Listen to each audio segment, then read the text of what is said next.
In my best guess, and being taught for 15, 16 years by the great Brian Anderson, if you got a fastball changeup, I think you got to use that four-seamer at the top of the Yes. strike zone and then use that changeup lower so that you can change the eye level of a hitter. That's, I think, what Kyle Snyder and the front office and all the coaches are going to work with Bryan Baker is.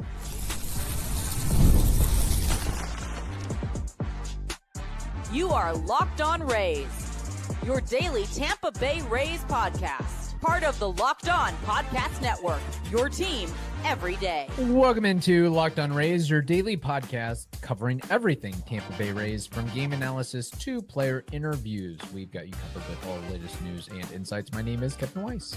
I'm Ulises Sambrano. Bringing you expert analysis and passionate discussions about our beloved Rays. We're here to break down every play, every trade, and every milestone. In fact, this is our 7th season covering the Rays daily. So grab your favorite Rays gear and settle in as we discuss the Rays acquiring a much-needed reliever. Meant to talk about that on Thursday's program, but we got sidetracked by one Junior Caminero, and deservedly so. We will also discuss the Rays facing the Red Sox for their final series before the All-Star break. And then, of course, it being a Friday episode, baseball trivia, and Name That War. Lot to talk about. Yes, we do. And before we get to all of that, we got to tell you that this episode is brought to you by Game Time. Download the Game Time app, create an account, and use code LOCKEDON MLB for $20 off your first purchase. And your first purchase has got to come right after the All-Star game, because the Rays will be facing the Baltimore Orioles Friday, Saturday, Sunday.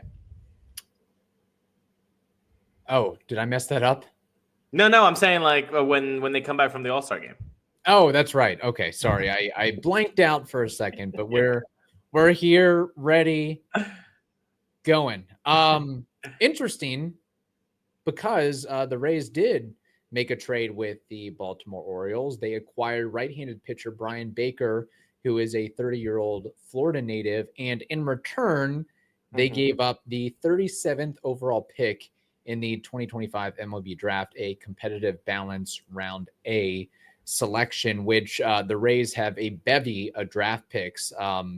Those first 90 picks, they had like 6 of them, and I think now they have 5 of them. So it was an opportunity to say, okay, we got enough picks.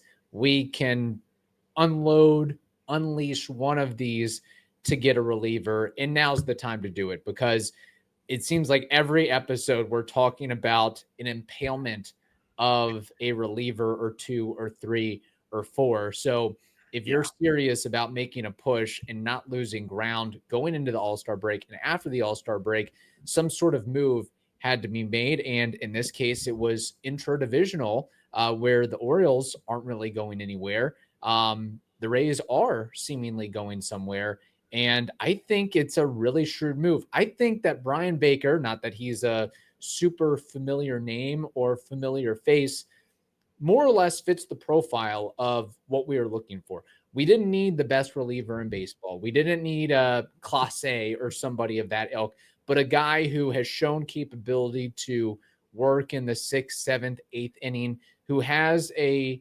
repertoire and a focal point of striking out a bunch of guys and not allowing a lot of walks. Now, the downside with Baker is when contact is made, it's hit pretty hard and it's hit in the air and it can be hit for a long way.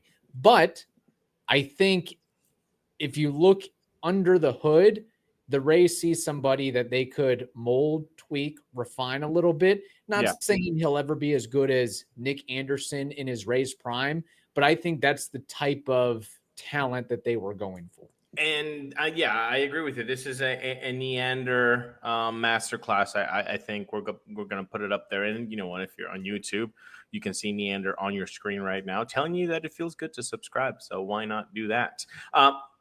So with Bryan Baker, I do want to make a point. You are correct. When people hit this, they barrel it, and it goes a long way, and they hit it bleeping hard.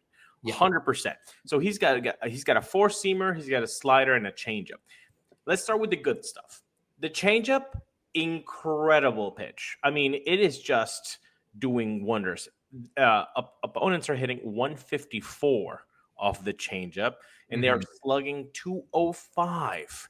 Okay, so the changeup is a plus pitch.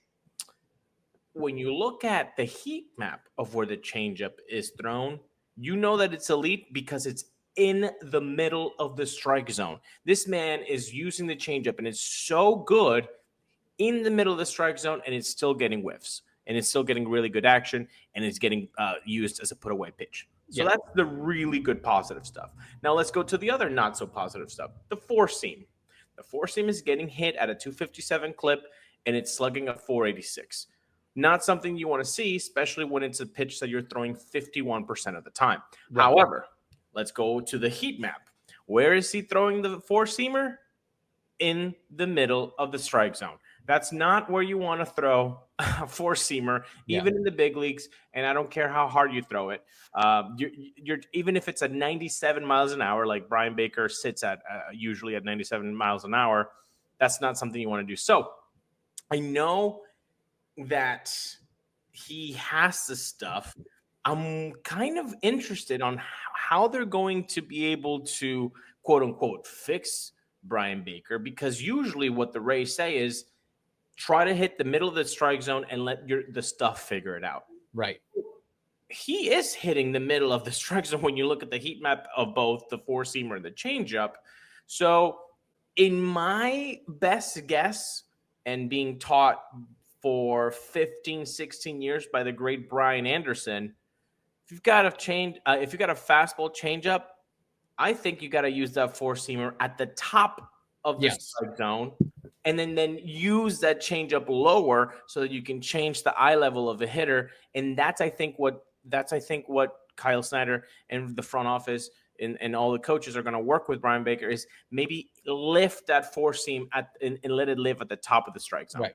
And he also has a slider to boot as well, which he uses about 27% of the time. But I think really the messaging is and should be that simple. Fastballs near the top, changeups at the bottom, and then you'll get a lot of whiffs and a lot of strikeouts that way. Because, I mean, he has shown the ability. Obviously, you're going to have some of your pitches that hit the top of the strike zone. But if you look at highlights, when he does that, whether it's on the right corner or left corner or top middle, he gets swing and miss. Yeah. I mean, as you'd imagine, with the 97 fastball at the very top of the zone. And I think what also can help his case, and probably what also makes his changeup that much better, is the miles per hour differential between the fastball and the changeup. I think it's like 12 or 13 miles per hour. Yeah. So assuming that his arm speed is relatively similar, that creates even that much more deception on the changeup, and you'll have guys swinging early and swinging over the top of it, and they're going to look like fools,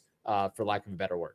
And not a very usual arm angle either. So, I mean, if you're able to just put that all together, I think if you're a Rays fan, you should be thrilled about Bryan Baker being added to the Rays bullpen.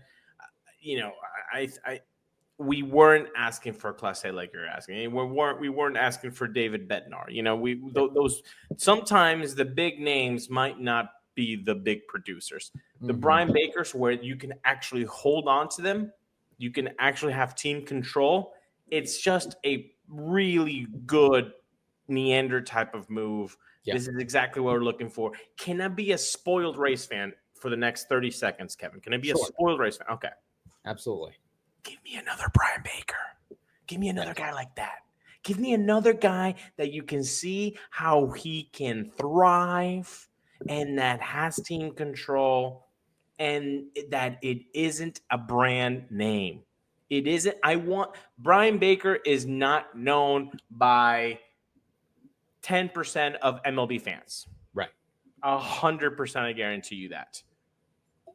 Give me another one like that. Now, you do that, that's a very successful trade deadline, because Shane McClanahan should be coming back. Hassan Kim is coming in. It's that the biggest weakness right now is the bullpen, like you're saying. It seems like day after day, it's implosion town. Make it a little bit tighter. And if I want to be a spoiled Rays fan, that would be my ask. Yeah, I think the Rays are basically 50% there. Just get another Bryan Baker 2.0 and you're good. And for better or worse, you could look at this on multiple sides of the coin. His entire major league experience is in the AL East. First with Toronto, and then the last handful of seasons with Baltimore. So, I mean, he has had to go up against tough teams, and he's already familiar with the division and the power players that are in the division. Whereas, sometimes you bring a guy from the National League or the West Coast and they struggle making adjustments, but at least he's kind of been there and done that. And I think that maybe will make the scouting reports a little bit more legible for whatever the Rays hand him. And they can go back and look back and say, hey, this is how we were able to attack you.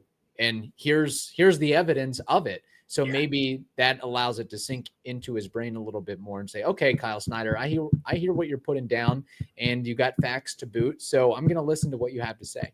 And, probably has a little bit something to prove. And I think just the added bonus of he's going from a losing ball club to a club that is going places, that's just a little extra boost and a little extra motivation to do what you have to do to be successful. So exactly. All right. There we go. So Bryan Baker, put in the comments what you think about this acquisition. In the meantime, we have much more to discuss on the Locked On Rays podcast, part of the Locked On Podcast Network, your team every day. All right, let's tell you about Supply House. Get the supplies you need from the site made for the skilled trades that is Supply House. Whether you're in plumbing, HVAC, or electrical work, Supply House, it is the reliable way to order products online. Their easy-to-use website is packed with helpful resources and the latest product info to help you get the job done right. Plus, with a complete inventory of over 200,000 parts from 400 of the top brands, actually more than 400 of the top brands, you'll find exactly what you need delivered fast from coast to coast. Whether you're in California or Florida, they can deliver it. If you need help with an order, Supply House offers expert support and industry-leading service, so you'll always talk to a real person. That's what we like nowadays, even with AI and all that stuff. Supply House, thousands of skilled professionals, they're already taking advantage, and now it is your turn. Go ahead, join the Trade Master program today at supplyhouse.com/TM and start ordering plumbing, HVAC, and electrical supplies with just a few clicks. Plus, use promo code SH5 for 5% off your first order. That is at supplyhouse.com.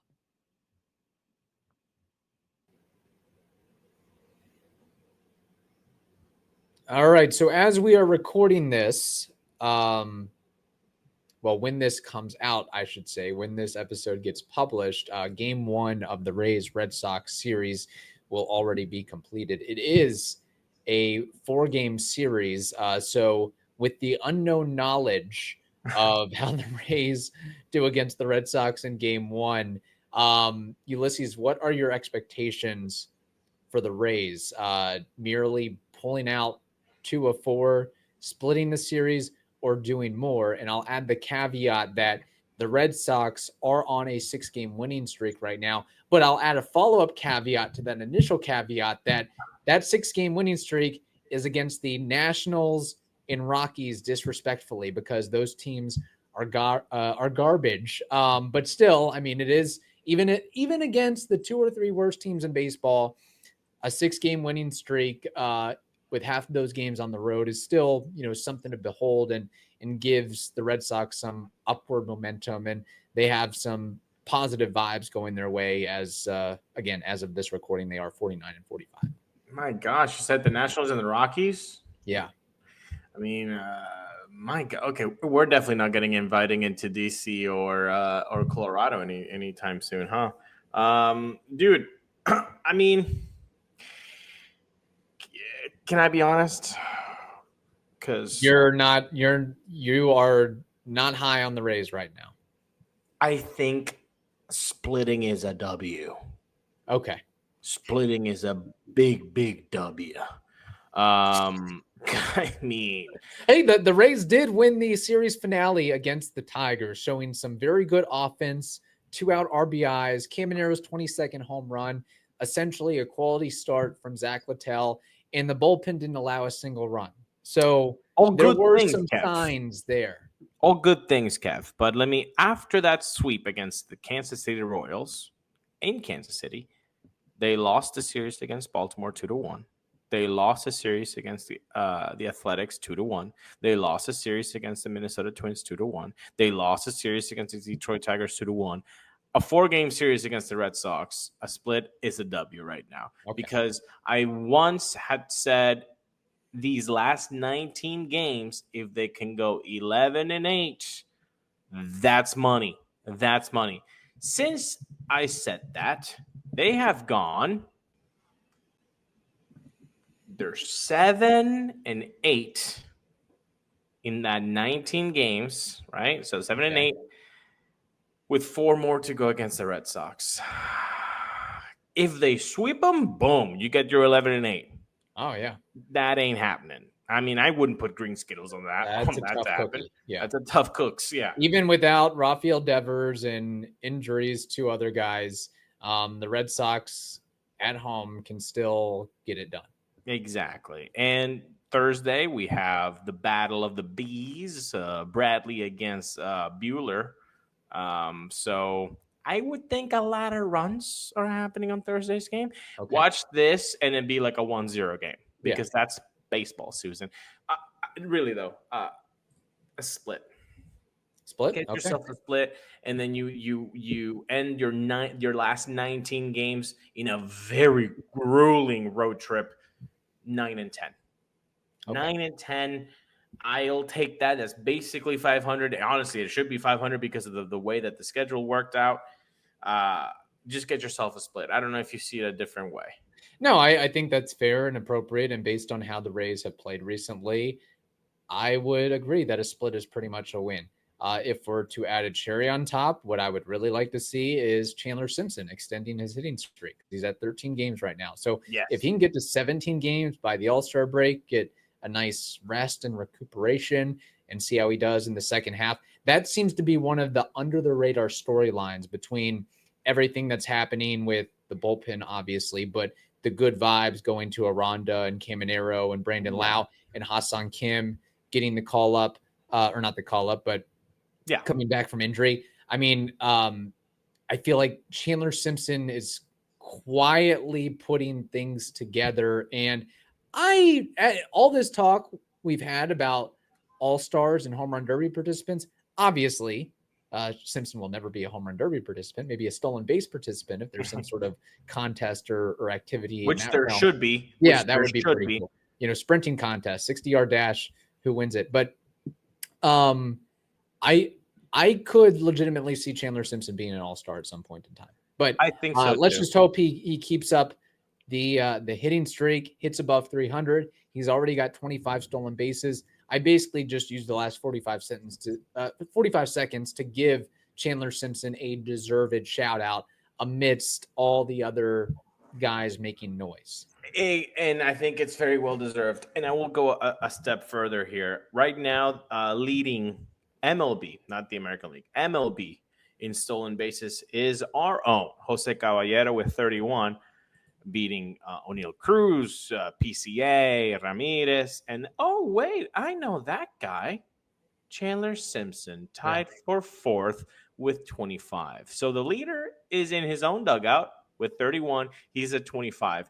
Is it too much of a hot take to say Chandler Simpson is going to be the stolen base leader in 2025? I think that's not a hot take, is it? Yeah. It's not. Assuming he doesn't get sent down again, I think he'll find his way on base enough to make that happen. I think he takes this, man. I mean, in the amount of games, he's got 25 stolen bases. Yeah. And let me just check real quick how many games. So that's basically another. 50. So yeah. That's every 2 games he steals one. He's unreal. Yeah. So we can shut up about, he doesn't hit any, he doesn't have enough doubles. He's only got 1 triple. That 25 stolen bases is 25 extra base hits. Exactly. So honestly, there's got to be some formulaic method to incorporate, I don't know, stolen bases into OPS or something. I don't know. That would be nice to see if a single and it ultimately became a double or a triple. You would have to cancel out the caught stealings, but basically, yes, you cancel I like that. You cancel out the caught stealings, and you would have to make it a standard of like if you have a single and you do a stolen base to get to second before the next out is made. That's when you can say, "Hey, this should be into the OPS." That would be a very nice. And I'm sure teams and more importantly the Rays have some proprietary data on what is the true OPS or whatever it's called. But let's just say that I am not going to make any predictions or prognostications about how the Rays will kick butt against the Red Sox. Let's just hope for a split on that. Yes. All right. We will wrap up with baseball trivia and name that war. But first, we have to tell the audience something very important. That is next on the Locked On Rays podcast, part of the Locked On Podcast Network, your team every day. Have you ever decided at the last minute to head to a ball game with friends or family? I know Kevin and I have. You want to see your Rays, and you can do that by using Game Time because you can save so much money on the tickets. And that extra money you save, you can splurge it on food, drinks, merch, whatever you want. You should know Game Time is the official ticketing partner of Locked On MLB. And that makes it super easy to browse the app for an exciting upcoming MLB game. Rays will be playing a lot of away games. So don't wait today. Take the guesswork out of buying tickets with Game Time. Download the Game Time app, create an account, and use code LOCKEDONMLB for $20 off. Again, create an account and redeem code LOCKEDONMLB for $20 off. Download the Game Time app today. Last minute tickets, lowest price, guaranteed. All right, it is time for baseball trivia. Name that war. You got the music playing. Oh yeah, to my knowledge. All right. My trivia question is related to the home run derby. Ooh. So let's refresh your memory here. Since 2015. Since 2015, there have been 8 different home run derby winners. So there may be a player or two that have won it more than once in that span. So between 2015 and 2024, 8 different winners. I want 4 of those 8 names, and I want them now. Speaking like my boss, Vladimir Guerrero Jr. Very good. He did it in 2023. And let me just add the caveat, 2020, you cannot say canceled due to COVID-19. That will not count as a winner or participant. That was my next guess. Let's go with Pete the Polar Bear Alonso. Pete Alonso won it twice in 2019 and 2021. Very good. Did Aaron Judge win it? I think so. Aaron Judge in 2017 at Marlins Park. You got 3 out of the 4. Todd Frazier, 2015, when he was a Cincinnati Red at Cincinnati's Great American Ballpark. Very good. I will save you the hassle of providing the other names. 2016, there was Giancarlo Stanton. 2018, Bryce Harper.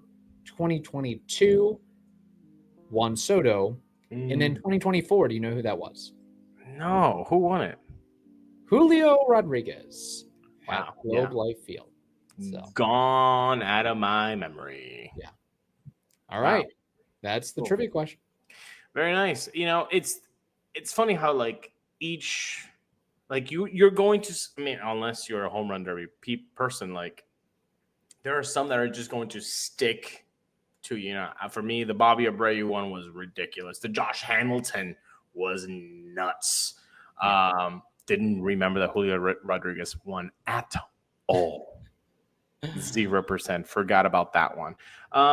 For Name That War, which, by the way, if you've never seen this segment of the show, is when we take a player from the past and we try to guess their career war according to Baseball Reference, only using our Baseball Archive mind. And today's name that war player of the past is the Boston Red Sox, because the Rays are going to be playing 4 games up there in Fenway. Okay. This guy has great initials. JBJ. What is Jackie Bradley Jr.'s Oh boy. career war according to Baseball Reference? I think Bradley Jr., who I don't believe quite lived up to his hype and potential as a prospect, but he still had to play at least a decade in the league, maybe 12 to 14 years. I think the bulk with the Red Sox and then bounced around, maybe the Brewers, if I recall. But I'm going to guess he probably had 100 homers in his career, maybe 200 stolen bases, maybe like a 250 career batting average, maybe won a Gold Glove or 2. Bottle all that up. I'm going to say his career WAR is somewhere in the ballpark of 18. Without looking it up still, while I tell you, Kevin, Jackie Bradley Jr., my goodness, you were on it. By the way, he did not have 100 home runs. He had 109. Very close. Okay. 11 years in the league. Very close. I would have thought the same thing on the stolen bases, bud. Can you believe that this guy in 11 years with that speed only stole 69? Very nice. Some guys just can't steal bases or aren't given the pathway to do that for whatever reason. Maybe Chandler Simpson will get that amount or more in a single season. this year. This year if he's let loose. A slashing of 225, 303, 381 for an 82 OPS plus, a total of 839 career hits, one-time All-Star, one-time Gold Glove winner, one-time ALCS MVP, and 16.6. Okay, that was pretty good. I did not look it up. So pretty good. I'll pat myself on the back. We both did a terrific job on today's trivia and Name That War, and hopefully the listeners did as well. In the meantime, thank you for making us, the Locked On Rays podcast, your first listen today. For your second listen, check out the all-new Locked On MLB Game Night. Every game, every night, all season long. Local analysis on a national scale. You can find MLB Game Night on Locked On MLB on the YouTubes or wherever you listen to those podcasts.